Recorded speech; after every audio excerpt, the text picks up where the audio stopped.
What's up, everybody? You're listening to the Hustle and Flow Chart podcast with your boys, Matt Wolfe and Joe Fier. Check it. What's up, everyone? Welcome back to the Hustle and Flow Chart podcast. Hi there. My name's Matt Wolfe. Hey, Matt. How you doing? I'm here with Joseph Fier. Uh-huh. Is that how you pronounce it? Giuseppe. Joseph Fier? Giuseppe. Fier. Anyway, who's our guest today? Me. You're our guest? And you. Yeah, we don't have a guest. It's a duet. It's a duet, and we're actually using these cool, fancy new mic stands. Yeah. So we don't have to hold these mics anymore. This is really cool. I actually feel like a stand-up comic because I just like hold the mic and like lean on it all the time. Right. But well, yeah, you could do the mic drop still, though. Yeah, I couldn't. Don't do it. If I took it off the clip. It's going to blast people's eardrums. So today we thought it would be pretty cool to do a little kind of behind the scenes episode. I think one of the things that we get asked fairly often, or not asked, but some of the commentary we get fairly often is that we really like it when you don't have guests. We really like the episodes where you guys just kind of talk about what's going on and what you're learning right now and what you guys are up to. We've had multiple people tell us like you guys should do more episodes like that. So we're kind of trying to make a conscious decision to do like one of them a month or something. So here's this month's. This is this month's. Yeah. No, it's I think these are fun. Yeah, I love doing it's there, and this is full transparency. We have not pre-planned this, so we might sound a little scattered at points, but promise we'll get to the point, and you're probably going to hear better stuff this way anyway. If it's like pre-scripted, this is weird. Our mental block usually stops if we try to plan too much. We were just talking about this, like our personalities. We more or less trust the outcome.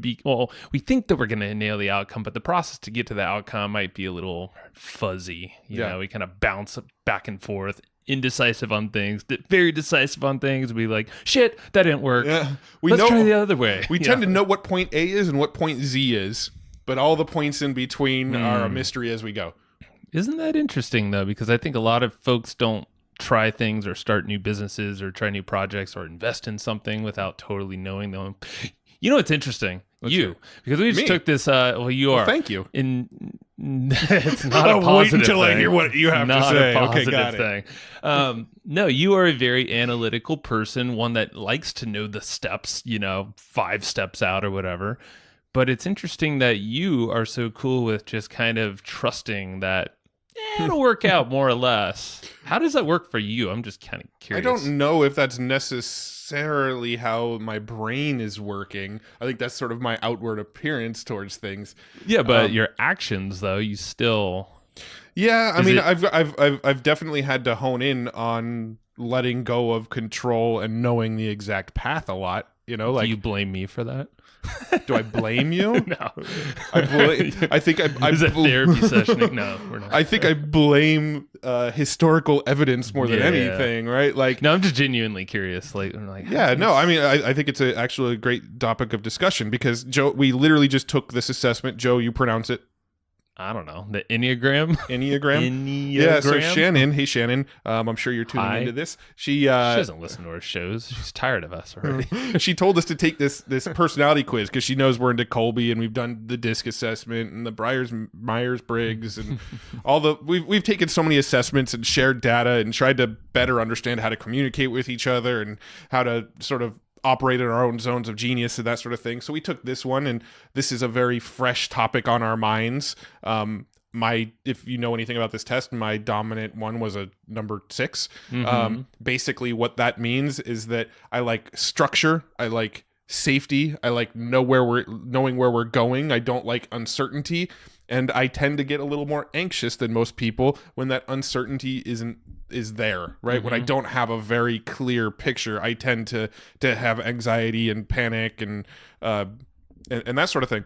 But over the years, I feel like that hasn't served me the best. It's still there, but I've had to sort of push down that internal dialogue that tells me, okay, you're trying to go from A to Z, but you don't know steps B or F or K yet. So let's just not do anything until you know all the steps, right? That's kind of how my brain by default operates, but I've had to suppress that part of my brain and go, okay, I know A, I know Z, we're going to fucking figure it out the rest of the way. Yeah, that's kind of interesting. Because it's and I lean heavily on our network and connections. I think that's one thing that we sort of, we don't take it for granted. You and I talk about it all the time, but I think a lot of people take that for granted, like who you know, who you have access to, who you can go to for advice and support and help at any time. And that network for us has grown bigger and bigger and bigger, especially in the space that we operate in the marketing business space. Let's dog ear that a little bit, actually. About network and lateraling over to like something else, and also what we were talking about yesterday about kind of taking for granted how far we've come and how much we have, when we meet someone like a high school friend of ours that we've lost touch with in the last 20 years or whatever. Dog ear those mental notes. Sure. Okay, cool. Yeah, so, but so with us, I know that we have a big network of people with various levels of expertise, right? So we know we're great friends with Kurt Molly. We're good friends with David Sloss. We're good friends with Ralph Burns. We're good friends with all of these people that have a very wide breadth of knowledge in the Facebook world. Shout out to Ralph, by the way, overtime sponsor, one of our events during traffic and conversion. Thank you. So I don't tend to stress out about like, oh, what are we gonna do with Facebook ads? Because I know I've got like access to a handful of people that I can count on at any time to ask questions about how to get there. And you default like you're better. We're both getting better, I'll say. But you default to pretty good at asking your network for questions. I feel like you default to that, where I more or less will kind of try to hack it out myself or research, which is interesting because I'm not typically a researcher and I am more people forward. Doing these tests, it's kind of cool. Just even answering the questions. There's like 144 questions.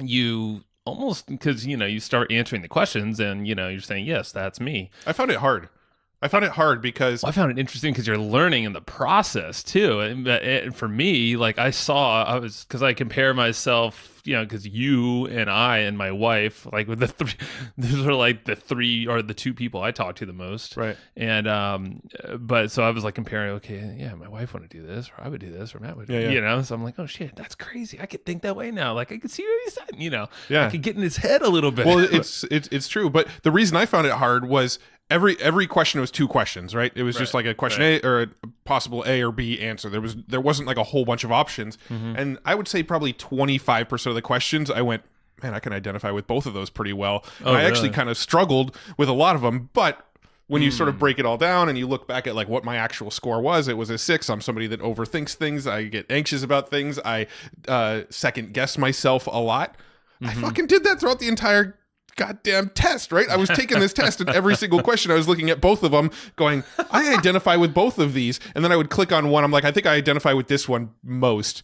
Actually, on second thought, no, I identify with this one a little. And so I was literally doing that throughout the whole test. So when it got to the end of the test and I read it, it's like, you tend to overanalyze, overthink, and second guess yourself. I'm like, you're like, do I really? I don't think I do. No, I probably do. No, I don't. No, I don't. I don't know. I'll have to think about that a little further. But anyway, so coming back to it, I think the reason I've been able to sort of suppress that thing where if I don't know how I'm going to get there, I still jump into it, is that I feel like our safety net over the years has gotten bigger and bigger and bigger in the form of a network.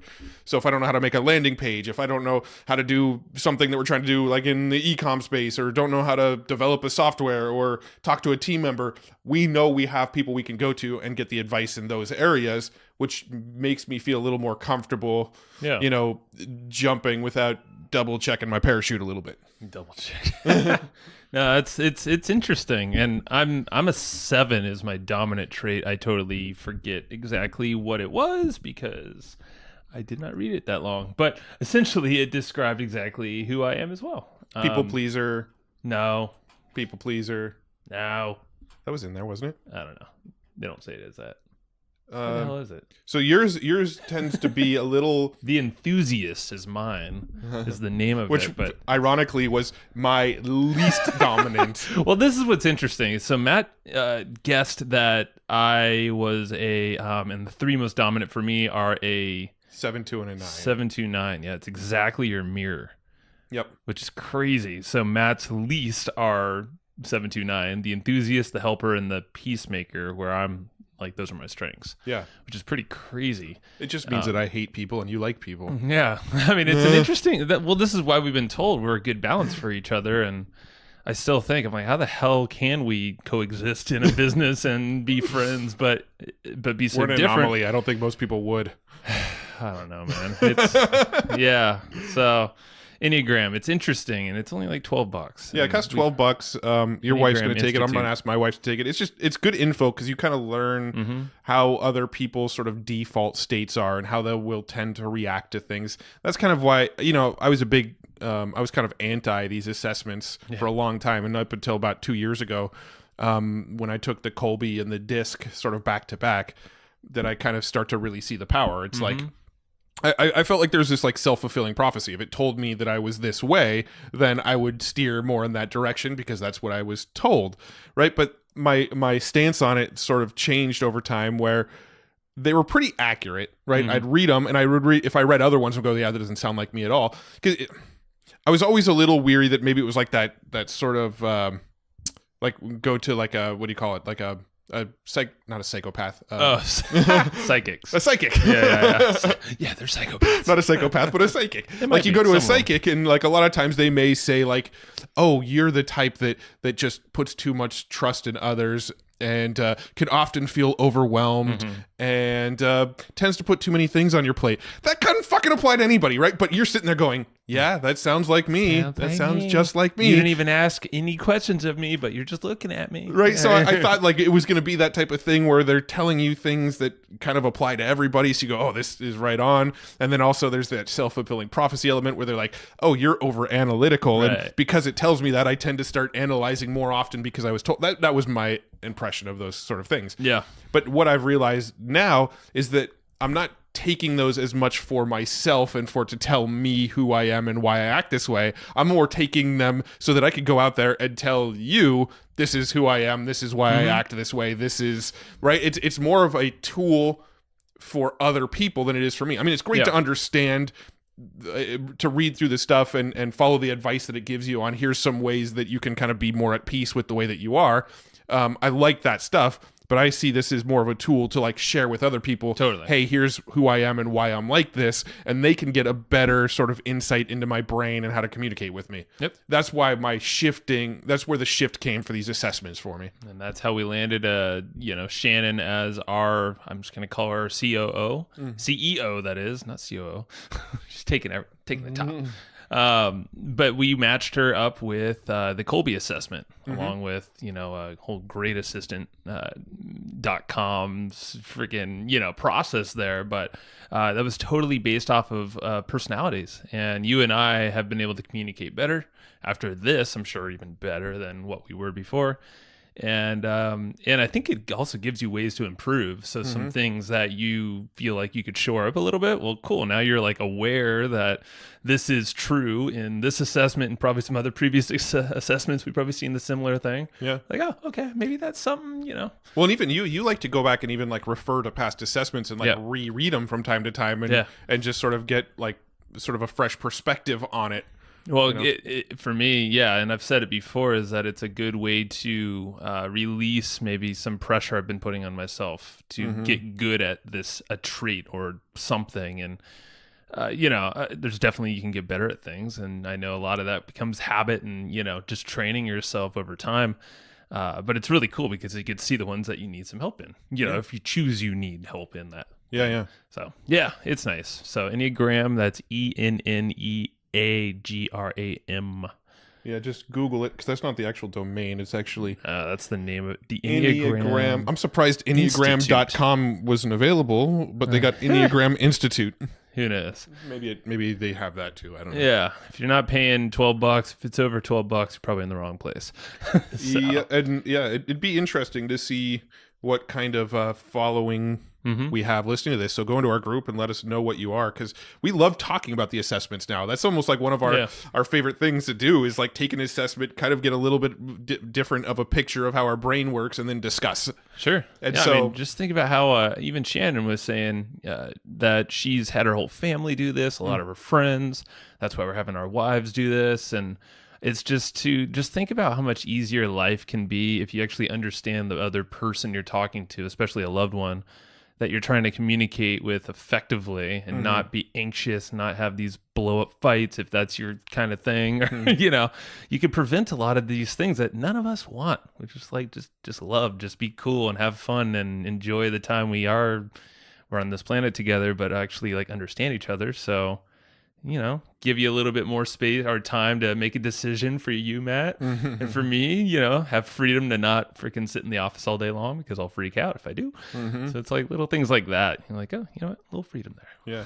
I still find it hilarious that every single assessment we've ever taken, our scores are pretty much mirror images of each other. They're like the exact opposite. It just shows how pretty accurate this is. Colby, disc, this one that we just took. You haven't actually taken the Myers-Briggs yet. No. I couldn't find my score, but you took it? I took it a while ago. I don't remember what my score was, but I think I've taken it like twice, and both times I took it, my score came out differently. Oh, so, like vastly different? No, they were like close variations, but they were slightly different. Because they're not really supposed to change. I could see it changing a little bit over time, but not a lot. Yeah, I mean, like something like a Colby and like this one that we just took, I don't see those ones changing. The Myers-Briggs, I don't know. I feel like with like personal development work and experience and time changes people, and I do see the Myers-Briggs as being one that could be sort of a little more fluid. Like you probably won't jump from like this personality type to the complete mirror image opposite personality type, but there are some personality types that are very closely related that sort of overlap, and I can see you kind of being in the in-between. So when you take it one time, you're in this slot, and when you take it the next time, your number kind of drops you into this slot. But I think that one can evolve a little bit. Yeah. I mean, even this one that we just took, I can see some areas where it might evolve, because a lot of the questions are based around, are you more like data and methodical and analytical and making moves based on data, or are you more like people based, emotion based? Are you making decisions based off of quick emotions? Are you making decisions off of trying to please others? There's a lot of questions around that, and I can actually see that possibly over time changing, right? Yeah. Like I could at some point, I tend to lean more on the like data methodical, like look at the outcome approach, where I think based on your results, you tend to lean more on the a little bit more emotional and a little bit more thinking of other people and how this is going to affect other people. Right. So, but I can see that's something that would evolve and change, through things like, meditation and substance use, legal substance use. Water. We're talking about water? Right. Okay. You can sort of like expand your thinking and all of a sudden have this like great love and enjoyment for just wanting to help other people more. It's us shining lights on stuff that, if there's something we want to get better at. I mean, I'm constantly doing stuff if I feel like, like for me, if I'm too much of the peacemaker, like that's my third most powerful trait out of this whole list. If I'm constantly trying to give my all to someone else, to my clients, to my loved ones, to whoever, and at the end of the day, I'm going to give way too much damn energy to that person and not to what I want for myself. That's been my biggest aha in the last few weeks here, is trying to cut the cord to these like energy drains in my life that completely put this weird energetic like weight on my chest. Because that literally is something that I've done recently, is cutting ties to some places and trippy, but it's like within just 5 minutes, it can, like for me, I experienced a complete shift in my body, and now it's like no neck pain, chest, like there's a lot of cool stuff that happens if you choose to change these things that you might not realize are draining you. And it could be anxiety in some ways, it could be, I don't know what all these other ones are, but any trait that you feel like might be a good trait. I don't know. It's worth examining and see how that actually feels. Like something I'm doing, I shared with you, and this is something I was talking to Mark Acosta Rubio. He's been on the show before, and he introduced us to tapping and havening. We've had the doctor on, and I do this now. It's interesting, but like twice in the shower, where I'll just have these thoughts. And I'm like, okay, and like kind of almost meditate, and then like something pops up. I'm like, oh shit, I got to really work on that thing. Like usually it starts off like, oh, I got too much on my to-do list. I got so much shit.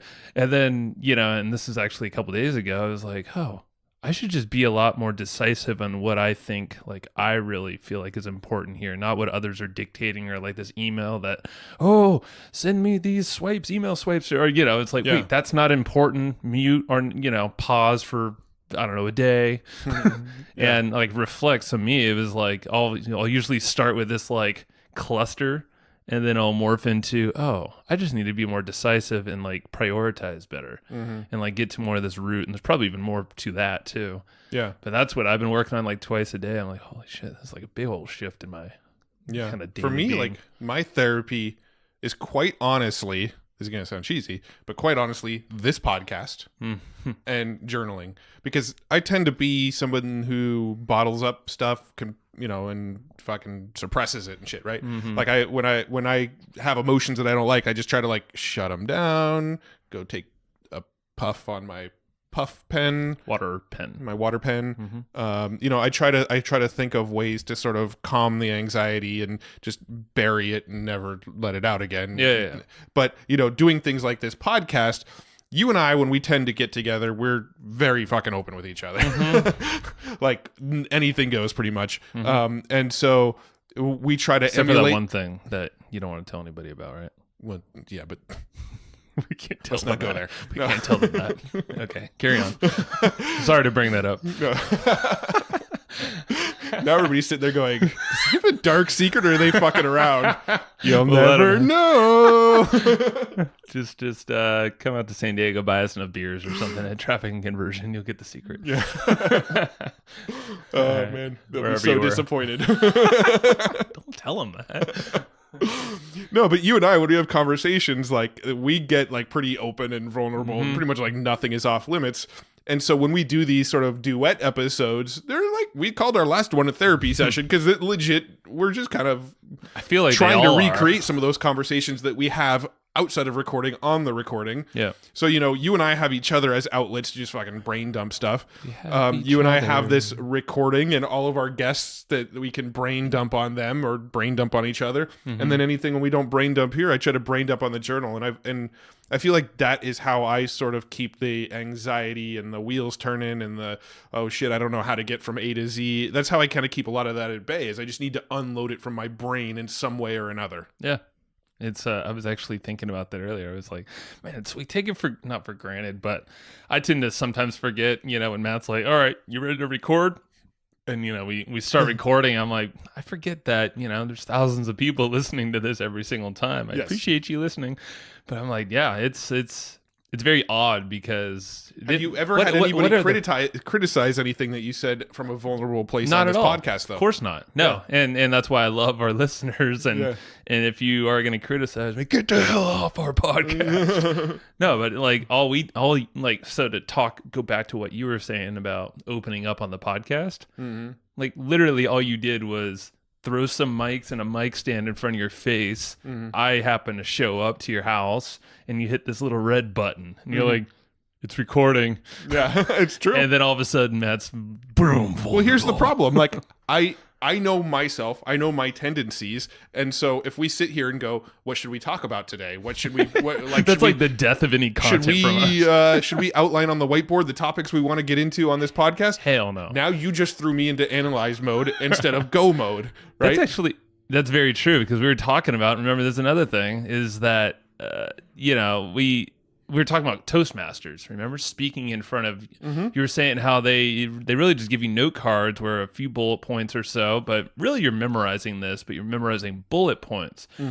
Whenever Matt and I talk in front of a stage, or when we're on a webinar or doing some training, we have bullet points on the slides, but we're literally just riffing. We're just seat of our pants, just kind of going with it. Obviously we know what we're talking about, but nothing is scripted.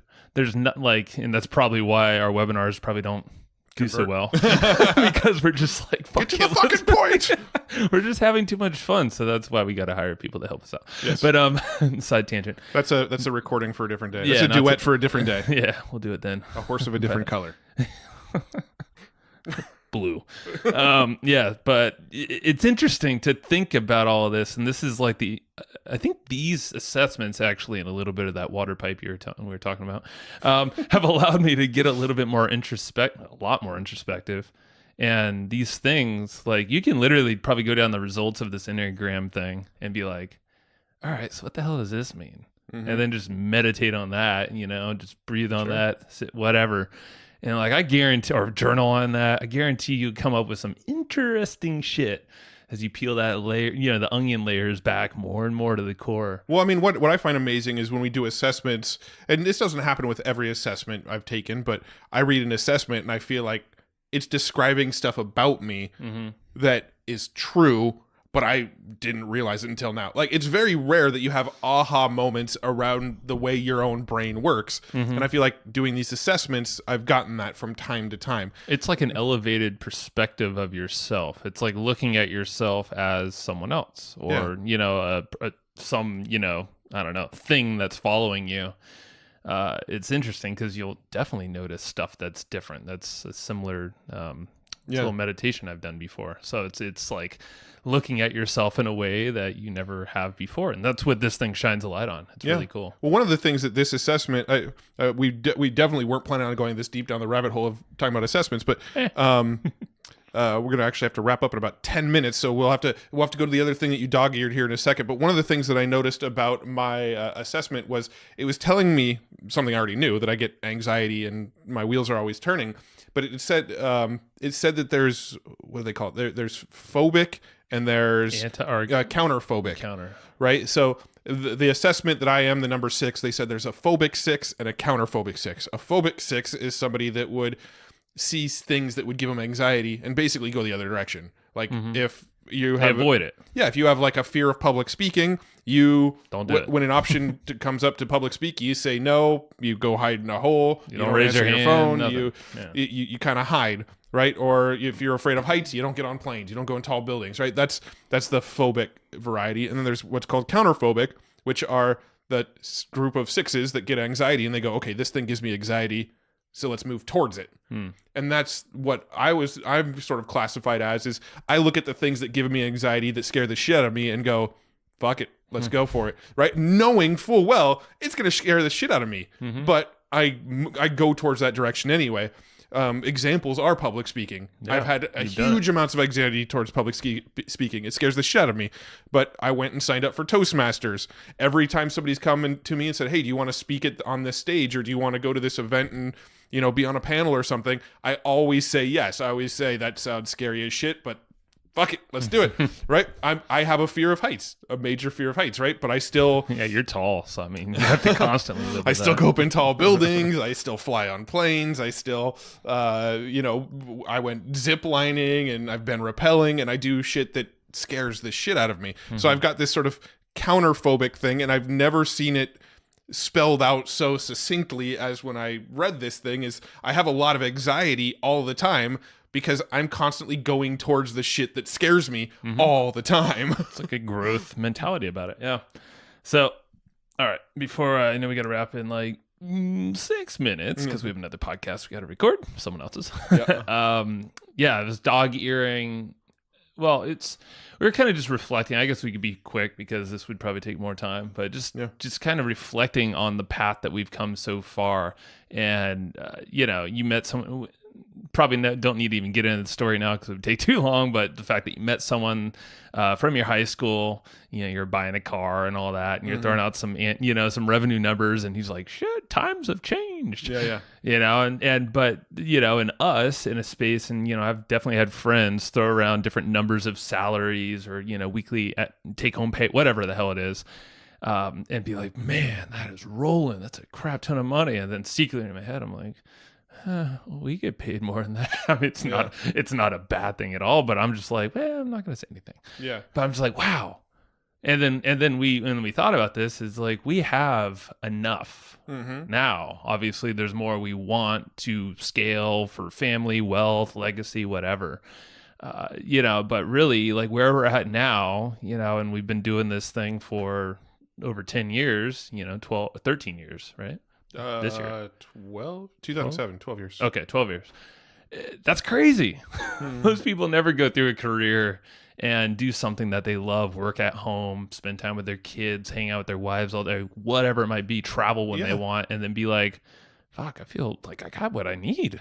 Yeah, I mean, I think most people, I don't want to speak for everybody, but most people have this bad habit, and we both get caught up in it too, of comparing themselves to others instead of comparing themselves to where they've been prior in the journey. And I'm not good enough, or whatever it is. And I think that's something that you and I talk about all the time and try to remind ourselves all the time is that, you know, you look 12 years ago.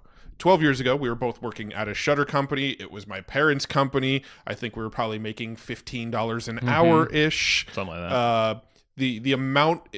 Had to be there early. You did. Like 6 a.m. I was getting there at 6 a.m. to open the doors for the employees at 6:15, so I was getting up at 5 a.m.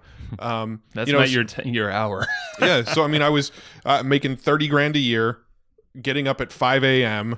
and having a job that kind of, you know, stressed me out and had some shit about it that wasn't that fun. Yeah. I mean, and look, we were deliberate.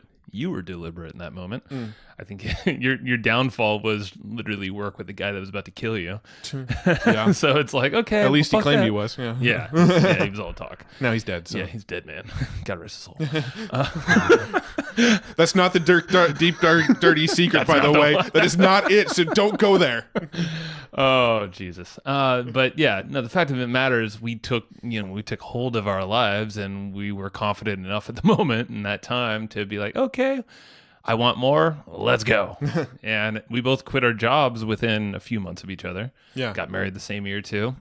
And it was really cool. So, but you know, to get to this point, and I don't know, it just feels like we've been having fun, experimenting, kind of dicking around, do what we love. Yeah. Obviously work our asses off, but then a lot of times not work our asses off. Yeah. It's been interesting because we've had, I guess what it is all of the sudden, we haven't had this in a long time, but all of a sudden we're seeing a contrast that we've never really had this contrast effect before, right? Because, what do you mean?